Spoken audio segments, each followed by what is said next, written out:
بسم الله الرحمن الرحيم.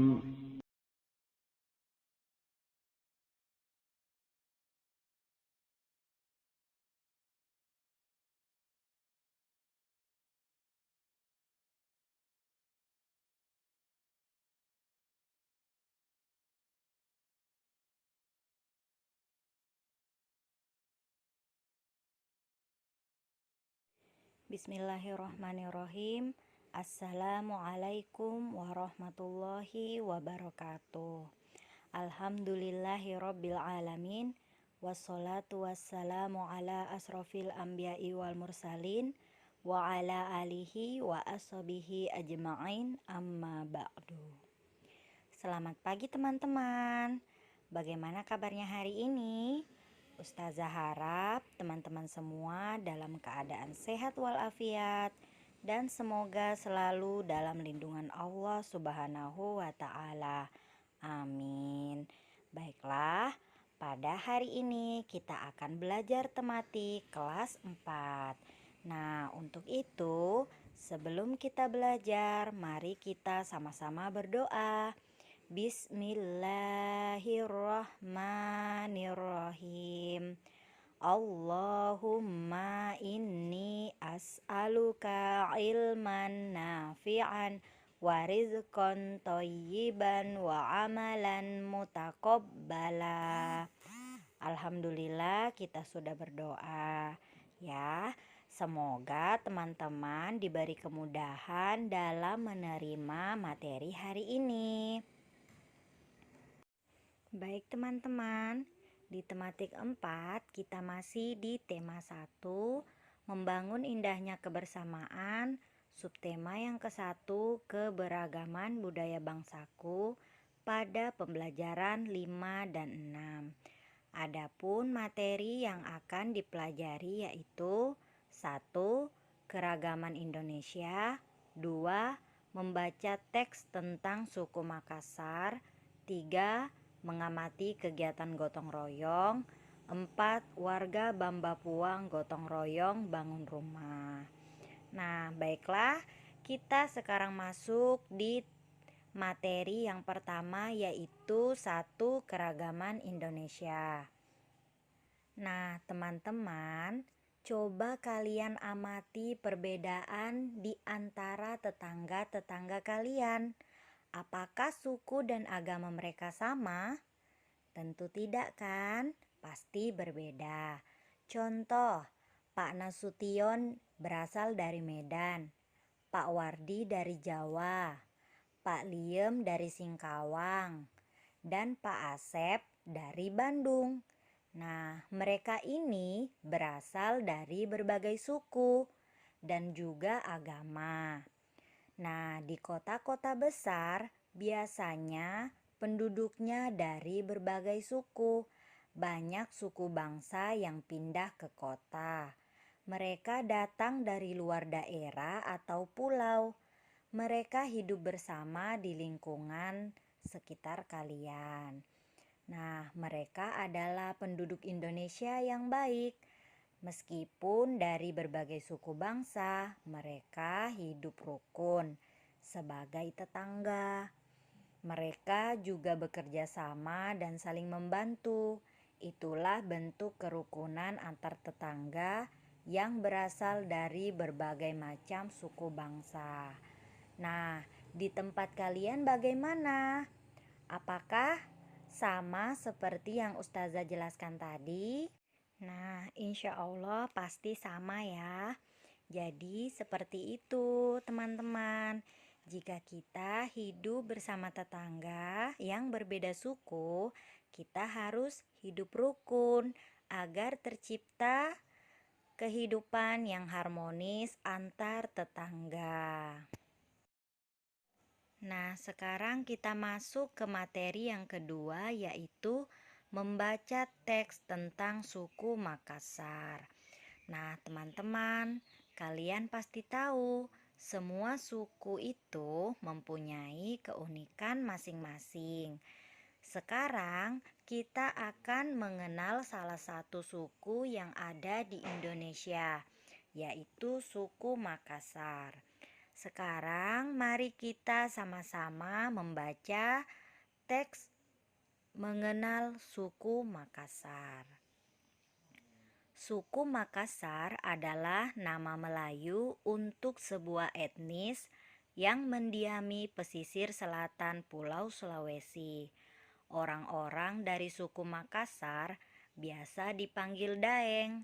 Keberadaan orang Makassar dapat ditemukan di Kota Makassar, Kabupaten Goa, Takalar, Jeneponto, Bantaeng, Bulukumba, Selayar, Maros, Pangkep, Sulawesi Selatan, dan lain-lain. Suku Makassar terkenal berani, berjiwa penakluk, namun demokratis dalam memerintah, gemar berperang dan jaya di laut. Jadi tidak heran jika pada abad ke-14 sampai 17 mereka berhasil membentuk satu wilayah kerajaan yang luas dengan kekuatan armada laut yang besar. Bahasa Makassar sudah banyak berubah karena terpengaruh oleh bahasa lain seperti bahasa Bugis dan bahasa Melayu. Penutur bahasa Makassar yang asli dapat kalian temukan di daerah Goa bagian selatan, tepatnya di kaki gunung Lompo Batang. Di desa Lompo Batang ini, keaslian Makassar masih terjamin karena belum terkontaminasi oleh bahasa lain. Nah, selain itu, penutur bahasa Makassar murni juga bisa kalian temukan di daerah Goa, yaitu di Sunggu Minasa, Lembang Bukne, Malino, dan Malakanji. Ya, ada juga di Takalar, di Jeneponto, Bantaeng, dan Bulukumba. Seperti itu ya. Jadi, teman-teman pasti sudah bisa memahami ya, dan juga sudah bisa mengenal suku Makassar dan juga keberadaannya. Kita lanjut ke materi yang selanjutnya, yaitu mengamati kegiatan gotong royong. Nah, teman-teman, ada yang tahu apa itu gotong royong? Ya, benar. Gotong royong adalah bekerja bersama-sama untuk mencapai suatu hasil yang didambakan. Gotong royong merupakan tradisi luhur bangsa Indonesia. Gotong royong sudah dilakukan sejak zaman dahulu kala. Dengan bergotong royong, pekerjaan menjadi ringan. Gotong royong dilakukan dengan ikhlas dan tanpa pamrih. Gotong royong adalah ciri khas masyarakat Indonesia yang beragam. Gotong royong juga merupakan wujud kerukunan di dalam masyarakat. Kerukunan dalam masyarakat wajib kita syukuri dan kita jaga. Ya, sekarang teman-teman perhatikan beberapa gambar berikut. Nah, pada gambar tersebut kita melihat sifat kegotong royongan yang ada di masyarakat kita, terutama masyarakat tradisional di pedesaan masih terasa begitu kental, baik dalam acara suka maupun duka. Rasa keterikatan batin dalam kekerabatan dan kekeluargaan begitu mengikat satu sama lain dalam kehidupan sebagai keluarga besar. Di setiap daerah yang ada di Indonesia memiliki budaya gotong royong. Gotong royong juga bisa dilakukan dengan membangun prasarana umum, kebersihan lingkungan, dan lain-lain. Misalnya, pembangunan balai desa dan bekerja bakti membersihkan lingkungan. Contoh, di Jawa Tengah, gotong royong dikenal dengan istilah sambatan. Di Bali, kita mengenal istilah subak, yaitu organisasi kemasyarakatan yang khusus mengatur sistem pengairan sawah. Nah, bagaimana gotong royong di tempat kalian? Nah, pasti juga ada istilah yang berbeda ya, seperti itu. Nah, sekarang mari kita sama-sama mendiskusikan sikap gotong royong. Teman-teman, lihatlah gambar ini. Apa yang harus kalian lakukan bila melihat keadaan seperti ini? Pada gambar tersebut, gambar 1.27 yaitu korban bencana alam membutuhkan pertolongan kita. Jadi kita harus bergotong royong dalam menolong mereka yang terkena musibah. Menolong orang lain adalah perbuatan mulia. Menolong orang lain harus dilakukan dengan ikhlas dan tidak mengharapkan imbalan. Kita menolong orang lain sesuai dengan kemampuan kita, misalnya dengan harta benda atau tenaga.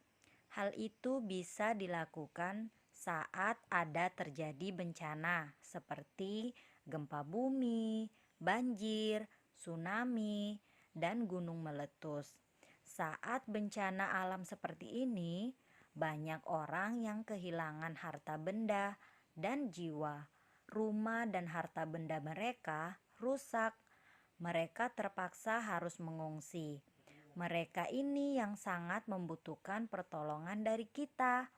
Jadi, kita dapat membantu dengan menyumbangkan bahan-bahan makanan, pakaian, obat-obatan, dan uang. Atau kita bisa membantunya dengan tenaga, yaitu dengan menjadi relawan. Ya, itulah salah satu sikap gotong royong yang harus kita tanamkan pada diri kita. Materi selanjutnya yaitu warga Bamba Puang gotong royong dalam membangun rumah.